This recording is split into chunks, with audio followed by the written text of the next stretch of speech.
I am back in Florida. If you've been watching the channel for any amount of time, you know I've been living in the US Virgin Islands for the last couple of years. And every time I talk to somebody, like I was at the DMV getting my driver's license, and they're like, why did you move back to Florida from paradise?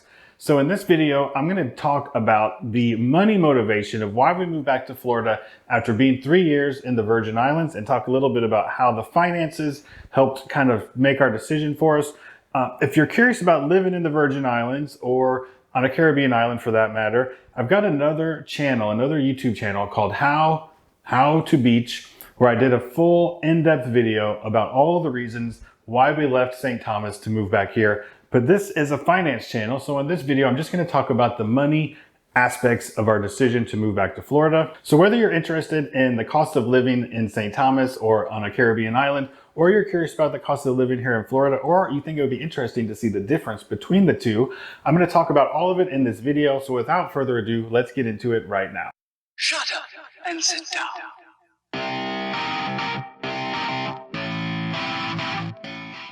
All right, just in case you're new here, this is the Retirement Mentality channel. This is a place where I want to change your mentality about retirement, about investing, about how you think about money.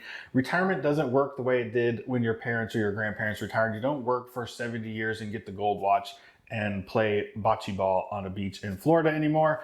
Now you try to get passive income, you try to create wealth as fast as you can, so you don't spend your whole life working for somebody else, and you can actually enjoy it when you are young enough to do that. So if that sounds interesting to you, you, my friend, are in the right place. Welcome to the channel. Consider subscribing. If you find any value in this video, please give me that big thumbs up down there, and let's get into the facts about why we moved back to Florida.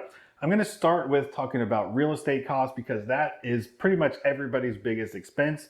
And I'm a real estate guy. I have real estate investments here in Florida. And I actually have one in Puerto Rico that we ended up buying while we lived in the Caribbean. And I'm a real estate agent. I was a real estate agent in St. Thomas. I'm a real estate agent here in Florida also. So let's talk about real estate.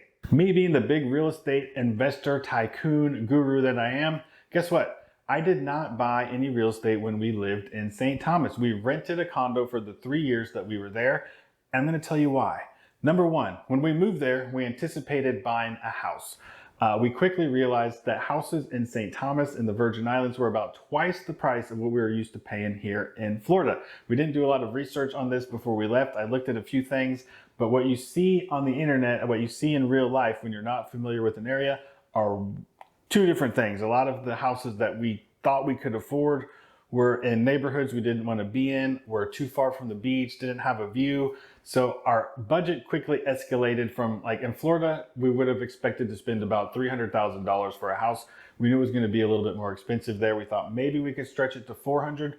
And by the time we realized what we wanted and what ticked all of our boxes on our wish list, we quickly got up to about $800,000. I would say the beginning point for a single family house 3 years ago would have been about $700K. So, all right, we said, okay, that's fine. We're real estate investors. Why don't we look at buying a condo? We'll live in it for a year or two, and then that'll give us time to kind of find a house that we like better. And as soon as we do that, then we'll keep the condo as a rental, and then we'll have a rental property in St. Thomas. And we thought that would be awesome. That way, if we ever did leave the island, which we didn't really know that we would at the time, we'd always have a connection there. We'd always have a rental property there, and we'd always have somewhere to stay if we wanted to come back. But guess what? We learned real fast that buying a condo in St. Thomas was not a good idea either. Number one reason is that most of the condos were not financeable. You could not get financing of any kind on most of the condos that are in resorts.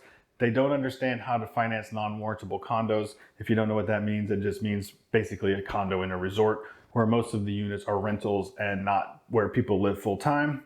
And so you couldn't finance it. So the beginning point of buying a condo in St. Thomas 3 years ago when we moved there was about $250,000. Now, we don't have tons of cash laying around. We're kind of cash poor and real estate rich. All of our money's tied up in real estate. We could have refinanced a property or two in Florida, pulled the money out, got the cash, and paid $250,000 for a condo in St. Thomas. That would have been doable. But there's a couple more buts that go along with this. Number one but is that you're going to need probably another 50 to 100 grand to remodel something in that 250 price range in St. Thomas. So you're looking at a minimum 300K out of pocket to get into a condo. All right, well, like I said, that was doable, but it was a little bit of a stretch for us. But the second big but is that the HOA fees in St. Thomas are double what they are here in Florida. So we were looking at about $1,100 for a little 1-bedroom condo that we were looking at, that we were renting when we first got there. We tried to buy it from our landlord. We would have had to pay she wanted $240,000 for it. We would have had to spend at least $80K to remodel it. So we'd be into it for $320. And then after you pay cash for all that, guess what?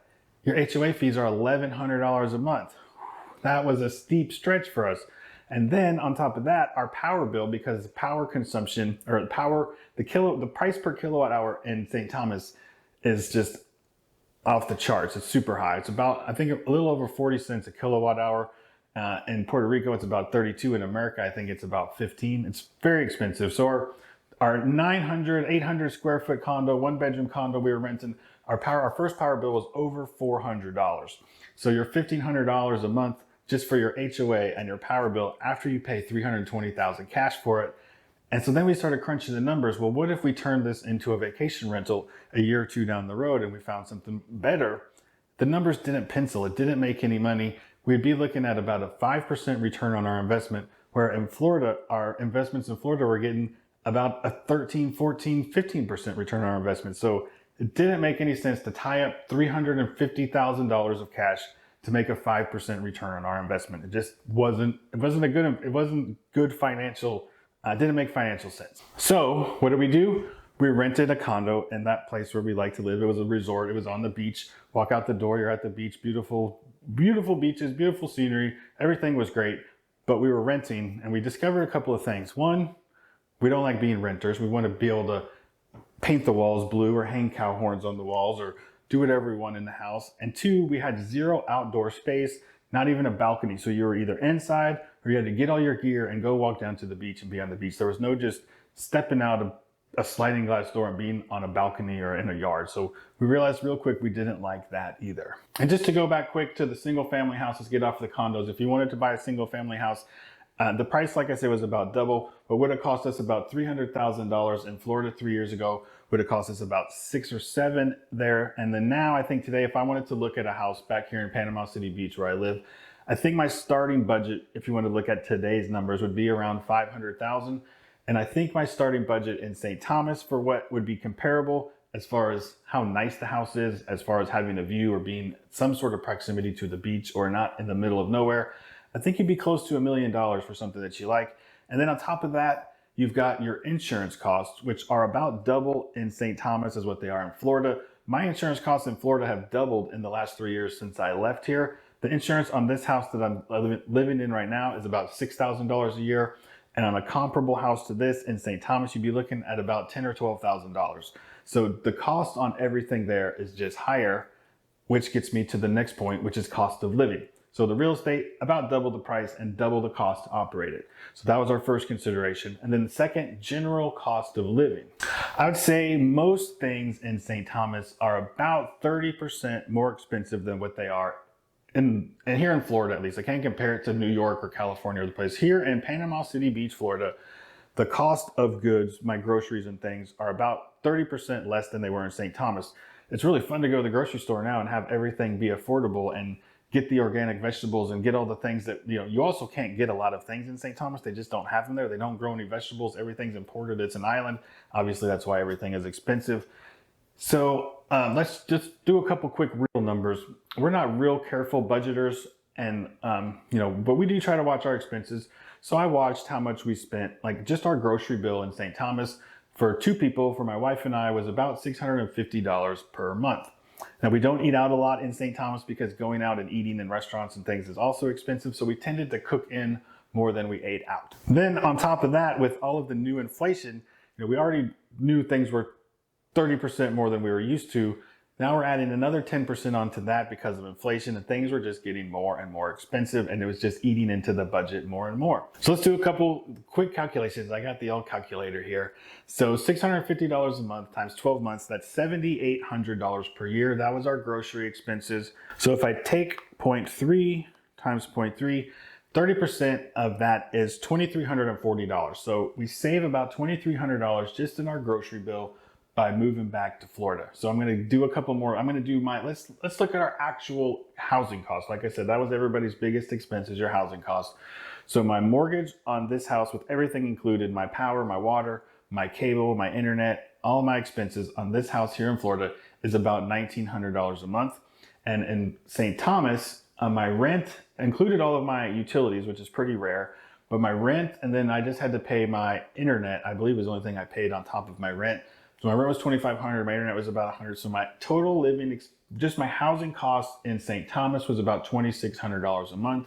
So 2,600 minus 1,900, I can do that one in my head. That's $700 a month that we're saving by moving back to Florida. So 700 times 12, I got the calculator for this one. That's $8,400 per month plus the $2,340 per month. That's $10,740. So call it 11 grand. My savings by moving back to Florida for my living, my housing costs and my grocery costs, about $11,000 a year. That's not peanuts. That's a significant amount of money. And then you think about all the other things that add on top of that. It just started to add up. And then I'll tell you, one of the other big expenses for us was we have 5 rental properties here in Florida. And I self-manage all of those, so I don't have to pay a management fee. But what I do have to pay is a handyman fee. And things break with 5 houses. You can imagine every time a toilet needs to be plunged or the batteries in the remote lock in the door go out, you got to pay. My handyman charges me $80 to show up before he starts fixing anything. So if he goes there, it takes him 5 minutes to plunge a toilet, $80. He shows up, he knows he has to replace the batteries in the door, $80. So with 5 properties, he's going somewhere to do something at least once or twice a month. That's at $80 a month, that's about $1,000 for him to go one time per month. If he goes 2 times per month, that's $2,000. If he goes 3 times per month somewhere, that's $3,000. So all these little $1,000 a year here and $1,000 a year here and $80 a month here, all these little things just keep adding up. So when you're talking about a $15,000 difference, we worked really hard to get to the point where we don't have to work. So we need our money to go as far as it can. And what we decided was, for a minimum, just on those 2 things, the $15,000 a year that extra was costing us wasn't worth the better view that we had. I mean, we still live in a pretty good place here in Florida. We have a great view. I have a great backyard. I have a dock on a lake across the street from the beach, a 2-minute walk to the beach. The extra money just wasn't worth it. It's raining today, or else I'd take you out and show you my dock and how beautiful it is here. But maybe I'll put B-roll in here if the sun pops out in the next by the end of the day. If you're interested in how much money my rental properties make here in Florida, leave me a comment down below and let me know that's something you'd like me to do a video about. I'd be happy to go around. I've done a video previously on what some of those numbers look like, but I could go back around and do a more updated version of that video if you're interested. And if you like this video, be sure to give me a big thumbs up down there. It really helps the channel out, and it helps me grow the channel because it helps push it out to more people. If you just want to know a little bit more about my real estate portfolio and why I don't think that everybody thinks the market's going to crash, which I don't think so. I've been doing videos about this for a long time, but I did a video over here that tells you why my real estate is not, I won't go broke if the real estate market crashes no matter what. So if you want to see how to insulate yourself from market crashes, go watch this video over here. It's a great starting point, and there's lots more content on the channel. I hope you go watch more of it and stick around and be a subscriber. And then if you do all that, I'll see you in the next video. Thanks for watching.